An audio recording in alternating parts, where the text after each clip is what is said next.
A debate for Congress. 3 Republicans fighting to represent Eastern Kansas and Washington. Jake LaTurner and Dennis Taylor taking on the incumbent Steve Watkins. LaTurner, our state treasurer, the youngest statewide official in America. Taylor, a former Shawnee County Commissioner and Secretary of Administration. Watkins, in his second year of politics, looking to keep his seat in Congress. Tonight, live on KSNT Topeka, KSNF in Joplin, and Fox4KC.com in Kansas City. The candidates weighing in on all the tough issues, from coronavirus to police reform to health care, to help you make an informed vote on August 4th. The winner of the election going on to face the likely Democrat, Topeka Mayor Michelle De La Isla, in November's general election. And now, the moderator of tonight's debate, Dr. Bob Beatty.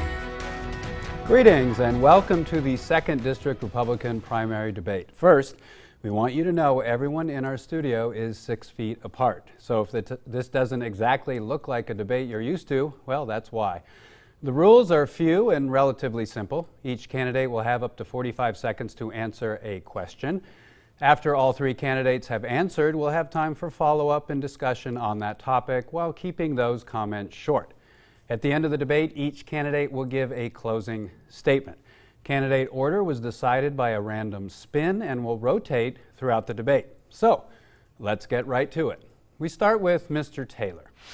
Well, it's the elephant in the room apparently tonight. The Shawnee County District Attorney announced tonight that he has filed criminal charges against the incumbent Steve Watkins, including 3 felony charges and a misdemeanor.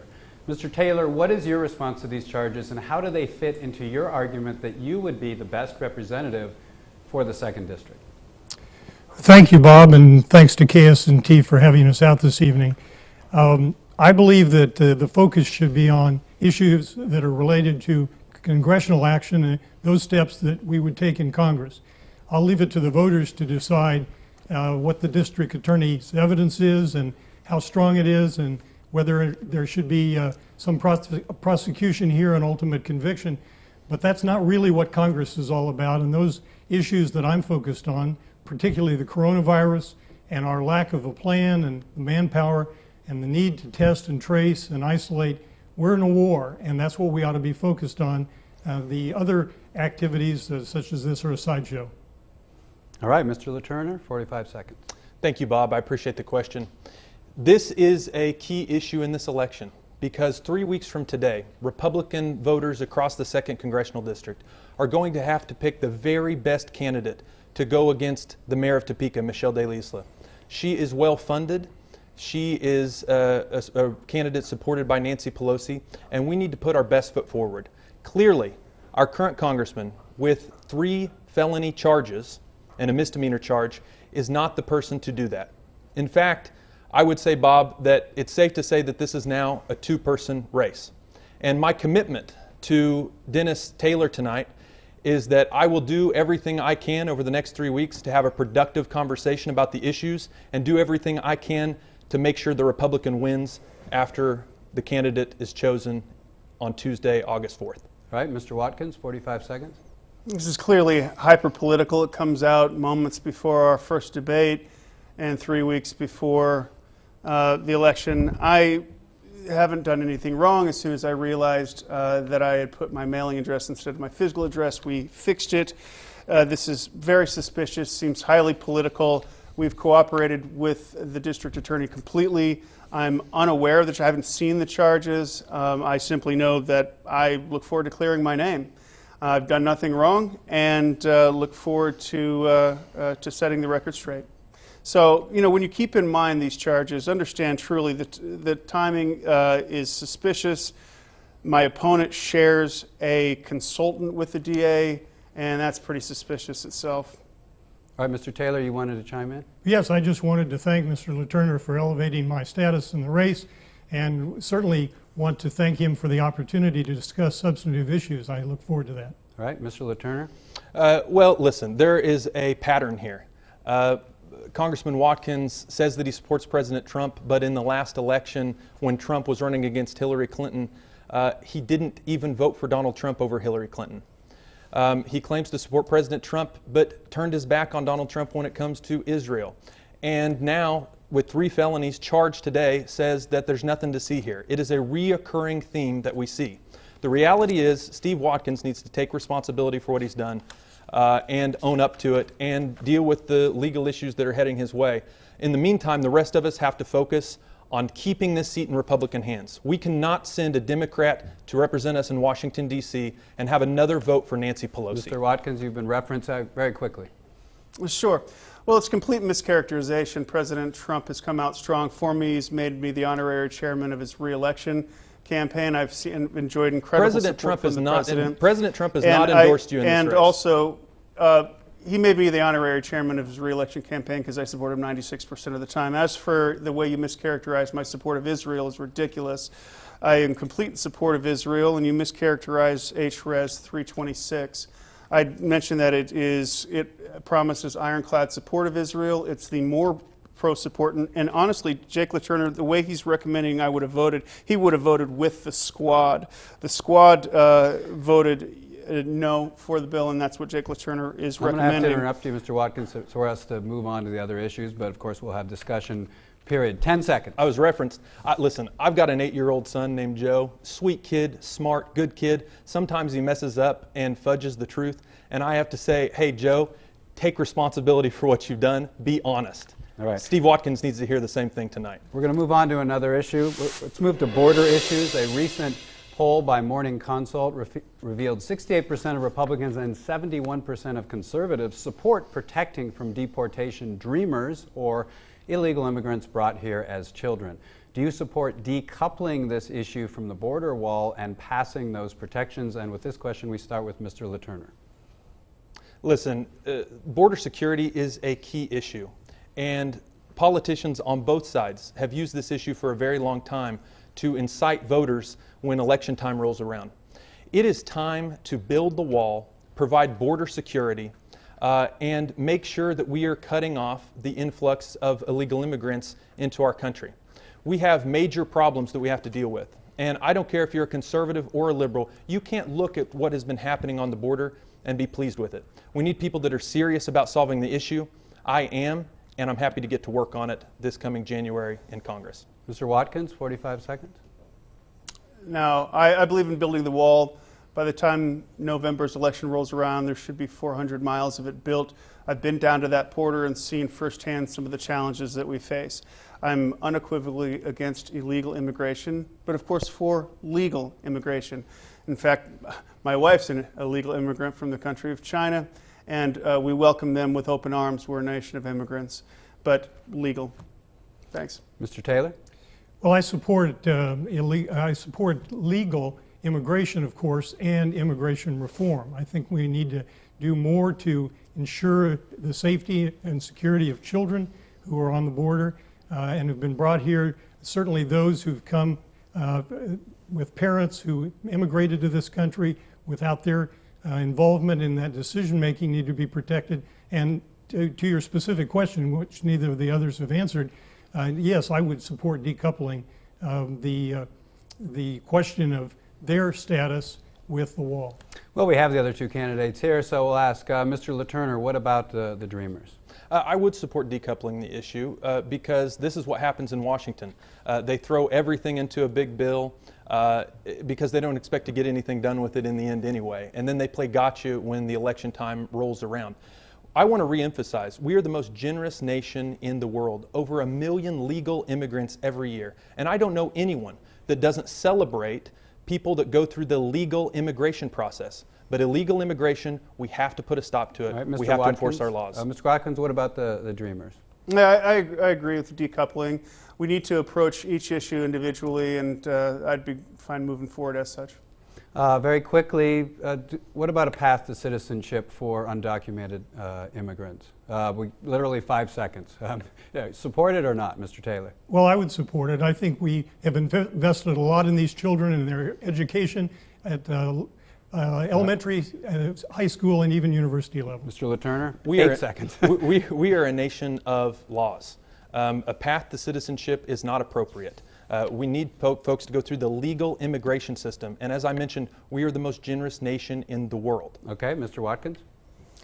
Listen, immigrants, I talk with many of them, immigrants simply want to know there's not going to be a knock in the middle of the night and taking them off to a country they barely know. And so if you really talk to them and get to know them, that's their goal. And whatever legal status we have, I'm willing to explore that. All right, that ends the first segment of the debate. We will return after this break for more questions and answers from the three candidates running in the 2nd District Congressional Republican primary election on August 4th. The 2nd District Congressional Debate, sponsored by Kansas Farm Bureau.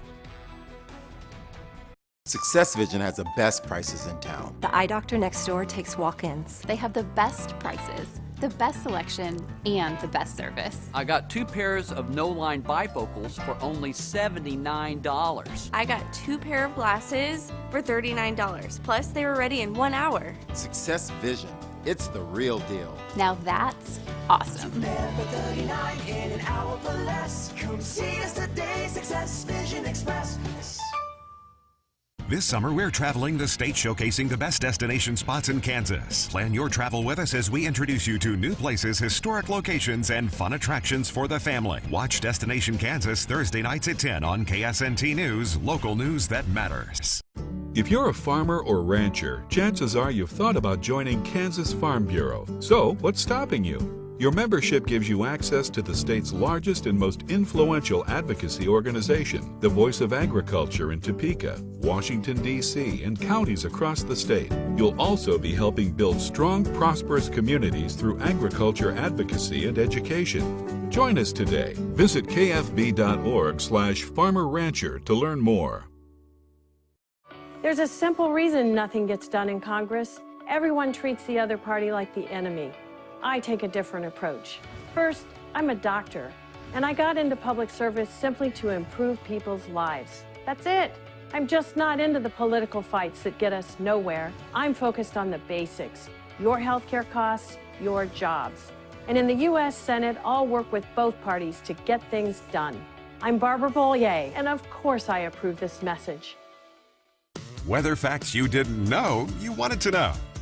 Kansas is certainly known for our tornadoes, and the majority of them hitting northeast Kansas happen between 3 p.m. and 9 p.m. Now you know.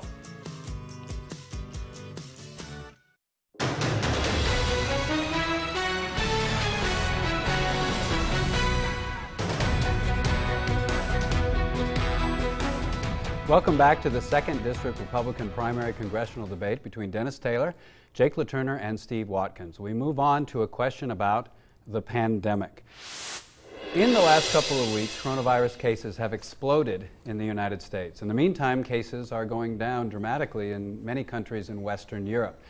Kansas Senator Jerry Moran said the country was flat-footed and not properly prepared. So 2 things. Do you agree with Senator Moran, number 1? And 2, what should we do going forward to stem this tide of cases? And we start with Mr. Watkins. The President has taken decisive action with regards to coronavirus. He stood up the coronavirus task force led by the steady hand of Vice President Pence. And as such, we've focused not only on the infectious disease aspect of the pandemic, but the global economic meltdown piece as well. The theory here is the federal government provides specifics, and then it provides general guidance, and then more localized governments provide more specific rules. I think that is going well. We're racing towards therapeutics. We're racing towards vaccinations. I'm proud of our president, and we've never had a spike that exceeded our medical capabilities in any particular geography. It's going to be tough. Now it's a horrible time for partisanship. We need to stick together and see this through. Mr. Taylor? Well, Jerry Moran is a very nice man, and he was being very kind, I think. It's true that we were caught flat-footed, but even more so, we haven't done what we needed to do since finding out the seriousness of this illness. We have more cases in Florida yesterday than they have had in South Korea since this began. We have more cases in Florida yesterday than we've had in Kansas, but what happens in Florida and Texas and Arizona, I'm afraid is coming here unless we do testing, unless we do more testing. We should be doing 20 million tests a day. We're doing about 650,000 on average. We need to be doing testing. We need to be doing tracing. We need to deploy the 20 million unemployed people in this country to do that kind of work, and we can kick this, but we're going to have to work at it, and we're not doing that now. Mr. LaTurner. Clearly what Senator Moran said is correct. The globe was caught flat-footed with this. And I think clearly as we move forward, we need to make sure that we have the resources and the plans in place to make sure that that doesn't happen again. In the meantime, we need to take this seriously, and people that are vulnerable need to take certain precautions to protect themselves from this. And I think we need to do it in a way where local governments, in our case in Kansas, counties, have the ability to be flexible and make sure that we keep the economy going. I think it's really key that we take it seriously, we take precautions that are needed, especially for the vulnerable, but we keep the economy moving. Mr. Taylor? Well, the governor of Florida thought we should keep the economy moving in Florida and open things back up, and you see where that's gotten us. What we need to be doing is being proactive, not reactive to these things. And one of the things that is most critical, again, is taking those people who are out of work now and putting them to productive use so that we can, in fact, open the economy up and keep it open. I'm going to reference the answers from Mr. Watkins and Mr. LaTurner. You both talked about counties and local entities being allowed to do things, and yet Donald Trump said he would pull money or might pull money from school districts that don't reopen the schools. So does that really jibe in terms of that local authority? Mr. LaTurner? Listen, I think decisions are made best by the most local unit of government. That's a tenet of conservatism that I hold to. And so schools will make the right decision. No one cares more about the education of their children and the safety of their communities than local school boards and the state school board. And so that's where the decision should lie. But again, what I said, keeping the economy open, getting folks back to a sense of normalcy while taking the proper precautions is the way we need to do this. We've got to walk and chew gum at the same time. Mr. Watkins? I believe in decentralized decision-making in government, and I'd add that Congress has already funded over $765 billion to states and local governments. That's more than the aid than they've sent to small businesses. I'm proud of our president and stand behind him fully. All right, we're going on to another question where you'll get 45 seconds. 25 states have no statewide mask mandate, including states reporting a large number of new cases. The question is, should everybody be required to wear a mask given this rise in cases? And we start with Mr. Taylor. Well, given the president's decision to basically turn these matters over to the governor, the Congress and the president have taken themselves out of this issue for now. I don't know exactly where we'll be in January of 2021 when I'm in Congress, but at least at this point, obviously the governors have to make those calls. And in Kansas, we've taken partially away the power away from the governor and invested it in local authorities. So if people always stayed within their own counties, probably that would work. I'm a little fearful that they won't stay in their own counties, therefore spread will occur, and what we've seen in Florida, as I say, in Arizona and Texas, may be coming here. I'd go back to the fact that we need to be proactive, we need to work on testing and tracing and isolating the virus more than anything else. Mr. LaTurner? You know, I used to work for Congresswoman Lynn Jenkins, who I think served in this job with a lot of integrity, and she used to say something that I'll never forget. I've got a mama and a daddy, I don't need the government to do it for me. I think the same is true for this circumstance. People are going to act in their best interests. The short answer is no. We do not need, certainly not the federal government mandating statewide mask orders. Mr. Watkins. Government's not your mom or your dad, and I also disagree with statewide or large mandates. I wear a mask to slow the spread. I wear a mask often. When I'm flying, I wear a mask, but that's my choice, and it's individuals' choice to balance that with the risk. All right, we don't have time for a discussion on that one, so that ends the second segment of the forum. We'll return for the final segment of our debate and closing statements from the candidates seeking your vote on August 4th. The 2nd District Congressional Debate, sponsored by Kansas Farm Bureau.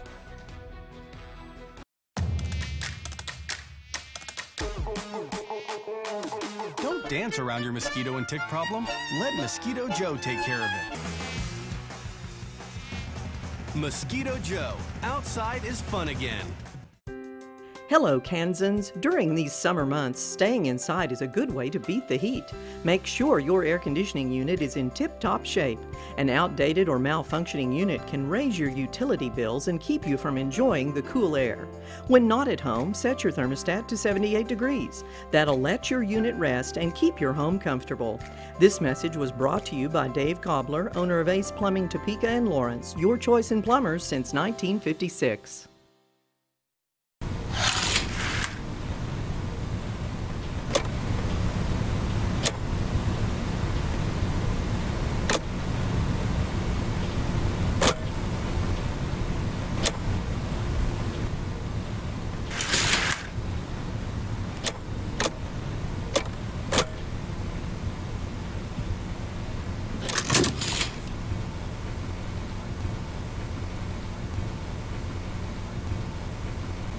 If you're a farmer or rancher, chances are you've thought about joining Kansas Farm Bureau. So, what's stopping you? Your membership gives you access to the state's largest and most influential advocacy organization, the Voice of Agriculture in Topeka, Washington, D.C., and counties across the state. You'll also be helping build strong, prosperous communities through agriculture advocacy and education. Join us today. Visit kfb.org/farmer-rancher to learn more. You're invited to the TPAC Golf Tournament on July 24th at the Shawnee Golf and Country Club. Gather a team of 4 for an 18-hole course, including hospitality and a golf cart. For more information, go to topekaperformingarts.org.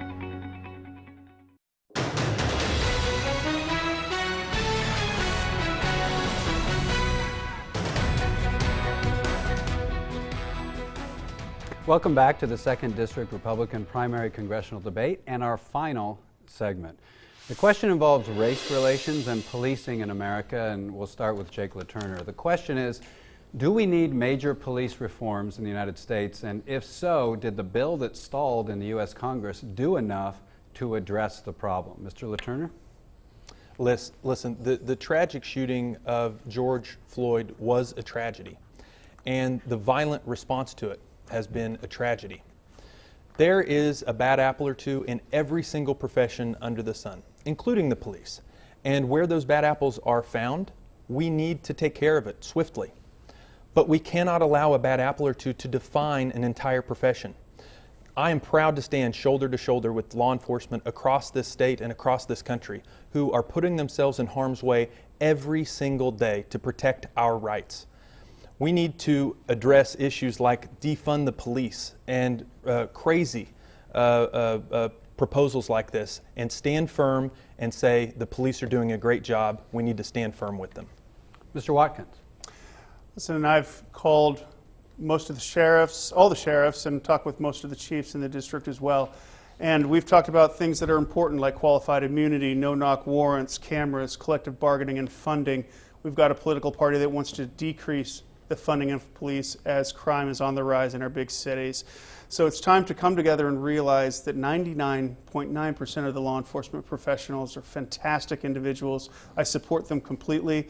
And when it comes to African Americans, I'd ask that they look at what Donald Trump has delivered: the lowest unemployment rates, opportunity zones, criminal justice reform, and home ownership's on the rise. Results matter, taglines don't. Mr. Taylor. Well, in full disclosure, I have within my immediate family African Americans and others of mixed race. I also have within my extended family police officers and law enforcement officials. I have run 2 county jails and 1 statewide juvenile justice system in which we've had to employ certain kinds of activities that restrain people from time to time. But I do feel that we're on the cusp of something in which we have to decide whether or not our law enforcement people are being asked to do things sometimes that are beyond their expertise, and they need to involve de-escalation activities from counselors, from social workers. We need to decide that as a community and as a country. We need to be looking at this, and this is the time to be checking out whether we really want chokeholds, whether we really want qualified immunity. Cameras have changed that considerably, and so I think we need to have a whole discussion on police reform. This is the shorter answer period. So the question simply is, do you believe there is systematic racism in the United States? Mr. LaTurner? Listen, I think that we are always striving for a more perfect union. We have been since our founding, and we continue. And if you look at the trend line, we are getting it right increasingly over time. This is a great country. Law enforcement specifically does a fabulous job, and it's time that we stand up and say it. We can't allow folks on the coast to define the police and define the debates that we have in our communities. Mr. Watkins. My problem with the phrase in the concept of systematic racism is it's too vague. Find me a police officer who's racist, we'll get rid of him. Find me a law and we'll change it. But to say that there's a nameless, faceless, systematic racism working towards, working against folks, I need more specificity. All right, Mr. Taylor? Well, I think the issue is a question of systems, and as I was discussing a moment ago, I think we need to be careful about what our expectations are of the police and then define how we expect those systems to react to challenges. And so if we find situations in which some people are being challenged because of their race, that would be systemic racism. We're still in the very brief answer period here, and I'll stick with you, Mr. Taylor. Do you support the taking down of Confederate monuments? I think we need to recognize that there's some historical value to all monuments. They tell a story, they're art in and of themselves, but systems over time have decided that certain kinds of things should be in museums perhaps, but not be put in other kinds of places. So I don't support wanton and mob violence in these areas, but I do think it's time for a fuller discussion of how and where monuments ought to be employed. Mr. LaTurner? People are smart enough to hold two thoughts in their head at the same time. We have founders of this country, tremendous leaders throughout our history who have done incredible things, and we need to celebrate that. And we can also acknowledge that they believed in things at the time that we know now to be completely and totally wrong. People can hold two thoughts in at the same time, and we don't need to be rewriting our history. All right, Mr. Watkins, sorry, 10 seconds, really quick. Sorry. Sure. Well, it kind of depends on how. I don't believe in the lawless act of defacing and ripping down statues, but I believe that there should be conversations within communities. All right, thank you very much. We now move on to the closing statements, and we start with Mr. LaTurner. Listen, folks, I am so proud to be here with you tonight. I've been proud to serve as your state treasurer, and I will be honored to earn your support for Congress. This is a serious campaign, and I hope you've asked yourself a couple of questions tonight. Number one, who is it that can best represent your values and best get something done on your behalf in Washington, D.C.?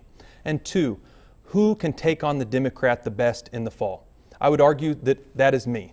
Michelle De La Isla, the Democrat, is well funded by Nancy Pelosi, and we need to make sure we put our best foot forward. I'm running hard. I'm asking for your vote on August 4th. Thank you so much, and may God bless each and every one of you watching tonight. Mr. Taylor? My friends, tonight we're at war with 137,000 dead, and we're not winning. To start winning, we need a plan, and we need a manpower to implement that plan.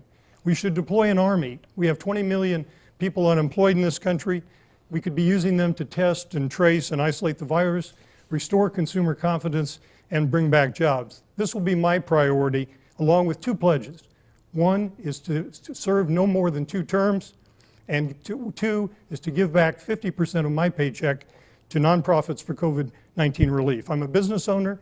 I'm a teacher at Washburn University. I've been a Shawnee County Commissioner, Kansas Secretary of Labor, and a senior advisor to the U.S.